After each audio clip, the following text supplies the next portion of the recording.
Hello guys, আসসালামু আলাইকুম। কেমন আছো তোমরা সবাই? আশা করি তোমরা সবাই অনেক অনেক ভালো আছো।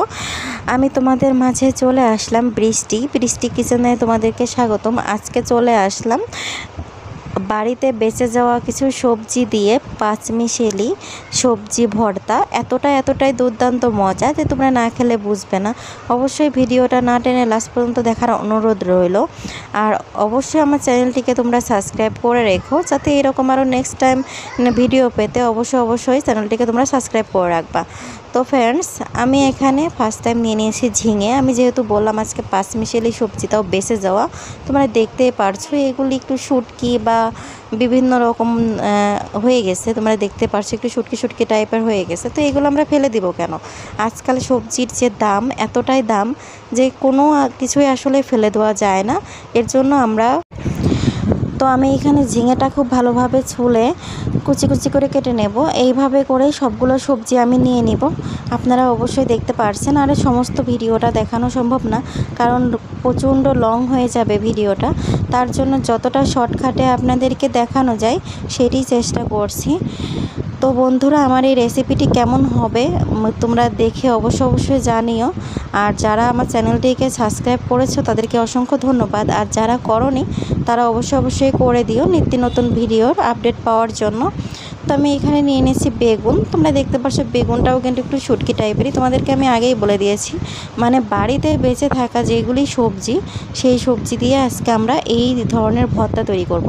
তো আমি এখানে নিয়ে নিয়েছি বেঁচে যাওয়া লাউ, তার সাথে নিয়ে নিয়েছি ছোট 4 থেকে 5টি আলু, তার সাথে নিয়ে নিয়েছি ঝিঙে, বেগুন, আর তার সঙ্গে নিয়ে নিব আমি একটা ডিম। তো তোমরা দেখতেই পারছো কতগুলি, যেহেতু পাঁচমিশালি বলেছি তাই 5টা সবজি আমি এখানে ব্যবহার করছি, 5 রকমের জিনিসই। তো আমি এইগুলি সবগুলি খুব ভালোভাবে ধুয়ে নিয়ে তারপর আমি সামান্য একটু নুন দিয়ে সিদ্ধ করে নিব। তো অবশ্যই 2 থেকে 3 বার খুব ভালোভাবে ধুয়ে নিতে হবে। তোমরা দেখতে পারছো আমি সবগুলি দেখানোর সুবিধার্থে আমি আলাদা করে দিয়েছি। তো আমার সিদ্ধগুলি হয়ে গেছে। আর আমি এখানে কিছুটা ভুট্টা দিয়েছি। এটা আমার রেসিপির জন্য নয়, এটি হচ্ছে আমার বেবিদের জন্য দিয়েছি। তোরা এই নুন দিয়ে ভুট্টা সিদ্ধ করে দিলে খুবই খেতে পছন্দ করে, তার জন্য। তো আমি এইখানে পাঁচমিশালি সবজিটি সিদ্ধ হয়ে গেছে। তো আমি এখানে তুলে নিচ্ছি একটা আলাদা পাত্রে। তোমরা অবশ্যই এইভাবে একটা গর্ত পাত্রে নিয়ে নিবা, কারণ এই গর্ত পাত্রে তোমাদেরকে অবশ্যই লাগবে। তো আমি এখানে সবগুলি নিয়ে নিয়েছি এবং ডিমটিও খুব ভালোভাবে ছুলে নিব।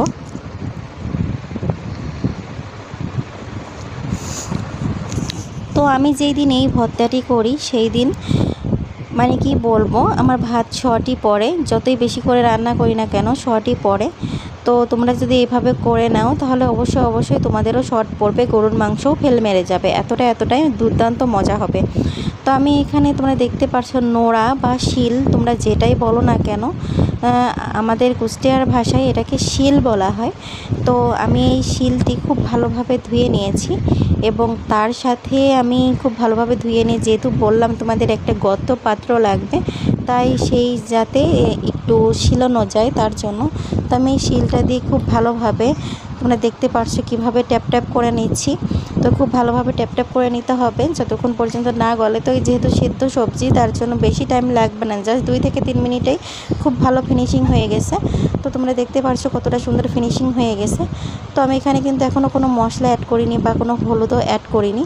তো আমি এখানে যেহেতু আজকে শুকনো মরিচ দিয়ে করব, তার জন্য এখানে আমি শুকনো মরিচ নিয়ে নিয়েছি 13 থেকে 14টি বা বেশি তোমরা বলতে পারো। আমি এখানে একটু বেশিই নিয়েছি, আমার অন্য কাজে লাগবে তার জন্য।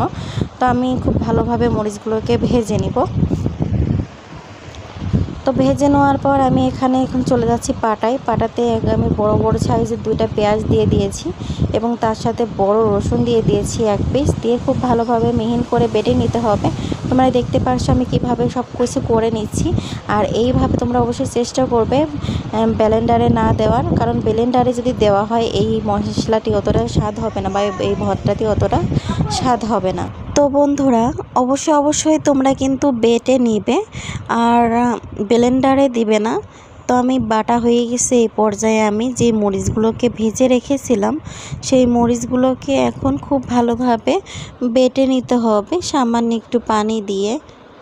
অবশ্যই তোমরা এই টিপসটি ফলো করবে। যদি তোমরা এইভাবে এই ভর্তাটি করো তাহলে খুবই মজা এবং তোমরা বারবার খেতে চাইবে, এতটাই দুর্দান্ত মজা হবে। তোমাদের যাদের শিলপাটা নেই তারা ইচ্ছা করলে থেতো করে নিতে পারো। তো শিলপাটা থাকলে সব থেকে বেশি ভালো হয় ফিনিশিংটার জন্য। যদি না থাকে তোমরা অনেকে হুগলি তোমরা চেনো কিনা জানি না, তো হুগলি তোমরা ব্যবহার করতে পারো, যেটাতে আর কি দিয়ে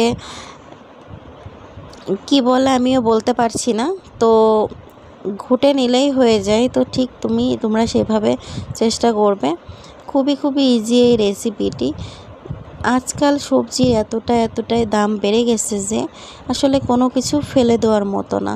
যদি আমাদের অল্প কিছু উপকরণগুলি পড়ে থাকা জিনিস দিয়ে দারুণ মজাদার একটি রেসিপি হয়, তাহলে ফেলবো কেন আমরা। তো আমি এখানে যেই তেলে মরিচ ভেজে নিয়েছিলাম সেই তেলে আমি আরও একটু পরিমাণ তেল দিয়ে তারপরে আমি এখানে যেই মশলাটা বেটে নিয়েছি আমি সেই মশলাটা দিয়ে দেব। অবশ্যই তেলটা কিন্তু খুব ভালোভাবে হিটিং করে নিতে হবে, কোন তাড়াহুড়া করা যাবে না, একদম রিল্যাক্স মোডে তোমরা করে নেবে। তো তোমরা দেখতে পাচ্ছ যে মশলাগুলো আমি বেটে রেখেছি সেইগুলি আমি এখন তেলে দিয়ে দিলাম। তেলটা কিন্তু একটু বেশি পরিমাণ দিতে হবে, কারণ যেহেতু ভর্তা, তো তোমরা এখানে কিন্তু সরিষার তেলটা ব্যবহার করবে না, কারণ সরিষার তেলটা ব্যবহার করলে একটু তিতকুনি ভাব হয়। তো তোমরা চেষ্টা করবে রেগুলার যে সয়াবিন তেলটা এটাই ব্যবহার করার জন্য। আর স্বাদের জন্য চাইলে লাস্ট ফিনিশিংয়ে তোমরা সরিষার তেল সামান্য একটু ব্যবহার করতে পারো। তো আমি এখানে দিয়ে দিলাম কালারের জন্য একটু হলুদ, তো তোমরা চাইলে স্কিপ করতে পারো।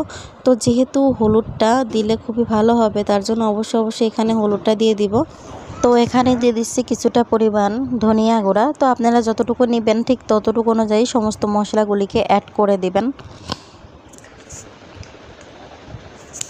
খুব ভালোভাবে নেড়েচেড়ে নিতে হবে অবশ্যই, কোথাও যেন পোড়া না লাগে। আর মশলাটাকে অবশ্যই খুব ভালোভাবে কষিয়ে নিতে হবে। তো আমি এখানে দিয়ে দিচ্ছি একটা কাগজি লেবু। যেহেতু কাগজি লেবুর সাইজ অনেক ছোট হয় কিন্তু ফ্লেভারটা অনেক ভালো, তো আমার গাছের লেবুই এটা।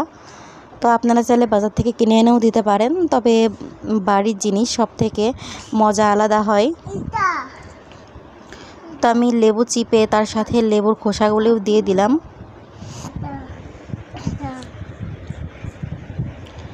আমি এখন এখানে দিয়ে দিচ্ছি স্বাদ অনুযায়ী নুন। যেহেতু আমি নুন দিয়ে সেদ্ধ করে নিয়েছি তার জন্য নুনটা আমি বেশি একটা দিব না, যতটুকু লাগবে ঠিক ততটুকু দেব, প্রয়োজনে নুন লাগলে আবারও দেব।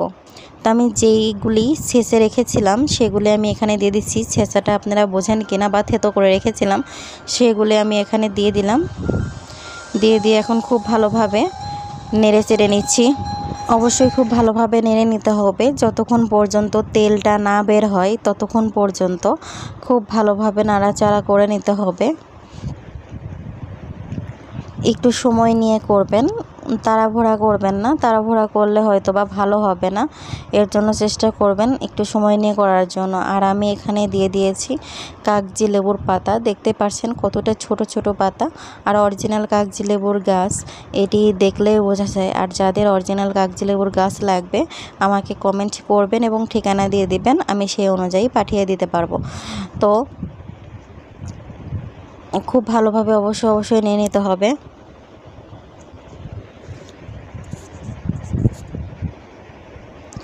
তো আমার পুরোটা রান্না হয়ে গেছে, তোমরা দেখতে পারছো একদম খুব ভালোভাবে হয়ে গেছে। তো আমি এই পর্যায়ে একটা পাত্রে তুলে নিচ্ছি। তোমরা এইভাবে যদি করে খাও তোমাদের মাংস লাগবে না বা মাছ লাগবে না, তোমরা এই রেসিপিটি দিয়েই তোমরা প্লেট ভরে ভাত খেয়ে নিতে পারবে। তো বাই ফ্রেন্ডস, ভালো থেকো তোমরা সবাই, আল্লাহ হাফেজ।